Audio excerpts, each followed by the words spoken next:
Hello guys, welcome back to my YouTube channel that is mindful moment. I hope all are doing good. ಇವತ್ತಿನ ಕ್ಲಾಸಲ್ಲಿ ನಾವು ನೋಡ್ತಿದ್ದೀರಿ first sem B Com ಅವ್ರದ್ದು syllabus of management dynamic of ಅಪ್ಲಿಕೇಶನ್ದು syllabus ನೋಡ್ತಿದ್ದೀರಿ subjects. ಈ video start ಮಾಡೋಕ್ಕಿಂತ ಮುಂಚೆ ಇನ್ನೂ ನನ್ನ ಚಾನಲ್ ಸಬ್ಸ್ಕ್ರೈಬ್ ಆಗ್ದಿರಾ ಹಂಗೆ ವೀಡಿಯೋಸ್ ನೋಡ್ತಿದ್ದೀರಾ ಪ್ಲೀಸ್ ಸಬ್ಸ್ಕ್ರೈಬ್ ಆಗಿ, ಲೈಕ್ ಮಾಡಿ, ಶೇರ್ ಮಾಡಿ ಆ್ಯಂಡ್ ಕಮೆಂಟ್ ಮಾಡಿ.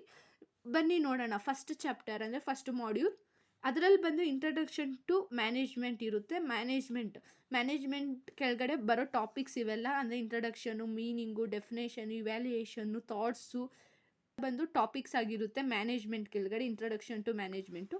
ಆ್ಯಂಡ್ ನೆಕ್ಸ್ಟ್ ಮಾಡ್ಯೂಲ್ ನಾವು ನೋಡೋದಾದರೆ ಚಾಪ್ಟರ್ 2 ಅಲ್ಲಿ, ಮಾಡ್ಯೂಲ್ 2 ಅಲ್ಲಿ planning, decision making and organisation structure.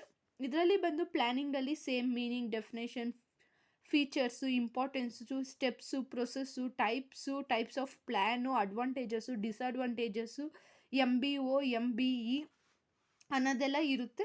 And planning ಆಯ್ತಲ್ಲ, ಡಿಸಿಷನ್ ಮೇಕಿಂಗ್ ಕೆಳಗಡೆ ಏನೇನು ಬರುತ್ತೆ, meaning, character, process, types of decision. Next ಇದು ಡಿಸಿಷನ್ ಮೇಕಿಂಗ್ ಆಯಿತು. ಆರ್ಗನೈಸೇಷನ್ ಸ್ಟ್ರಕ್ಚರ್ ಕೆಳಗಡೆ ಬರೋದು nature, need, important, organisation structure, types of organisation structure, formal and informal organisation. Module 2 chapter 3 ಅಲ್ಲಿ ಬಂದು ಸ್ಟಾಫಿಂಗ್, ಡೈರೆಕ್ಟಿಂಗ್ ಆ್ಯಂಡ್ ಕಮ್ಯುನಿಕೇಷನ್ ಬಗ್ಗೆ ಚಾಪ್ಟರ್ ಆಗಿರುತ್ತೆ. ಇದರಲ್ಲಿ ಸ್ಟಾಫಿಂಗಲ್ಲಿ ಏನೇನೆಲ್ಲ ಬರುತ್ತೆ ಅಂದರೆ ಇಂಟ್ರಡಕ್ಷನು, ಮೀನಿಂಗು, ಡೆಫಿನೇಷನು, ಫಂಕ್ಷನ್ನು ಮತ್ತು ಪ್ರೊಸೆಸ್ ಬರುತ್ತೆ. ಡೈರೆಕ್ಟಿಂಗಲ್ಲಿ ಮೀನಿಂಗು, ನೇಚರು, ಪ್ರಿನ್ಸಿಪಲು. ಆ್ಯಂಡ್ ಕಮ್ಯುನಿಕೇಷನಲ್ಲಿ ನಾವು ನೋಡೋದಾದ್ರೆ meaning, definition, purpose, process, barriers, steps, types, motivation, theories ಇವೆ. ಅಂದರೆ ಇದರಲ್ಲಿ ಎರಡಲ್ಲಿ ನಿಮಗೂ ಯಾವುದನ್ನ ಒಂದು ಕೇಳ್ಬೋದು. ಆ್ಯಂಡ್ ಇದು ಬಂದು ಚಾಪ್ಟರ್ 4 ಆಗಿರುತ್ತೆ, ಮಾಡ್ಯೂಲ್ 4. ಇದರಲ್ಲಿ ಬಂದುಬಿಟ್ಟು ನೋಡೋದಾದರೆ leadership, controlling and coordination.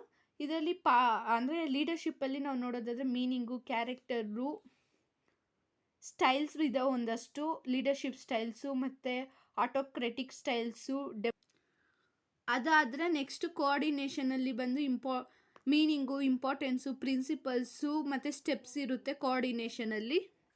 Next module 5 chapter 5ಅಲ್ಲಿ ನಾವು ನೋಡೋದಾದರೆ business, social responsibility and managerial ethics ಅಂತ.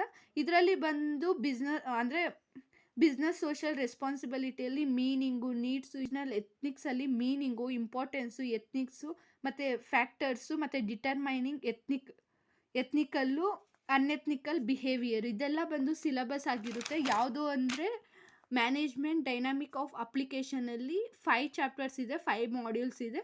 ಓಕೆ, ಐ ಹೋಪ್ ಈ ವಿಡಿಯೋ ಫುಲ್ಲು ಸಿಲಬಸ್ ಯಾವ್ಯಾವು ಅಂತ ಗೊತ್ತಾಗಿದೆ ಅಂತ. ಓಕೆ, ಸಿ ಇನ್ ನೆಕ್ಸ್ಟ್ ವಿಡಿಯೋ.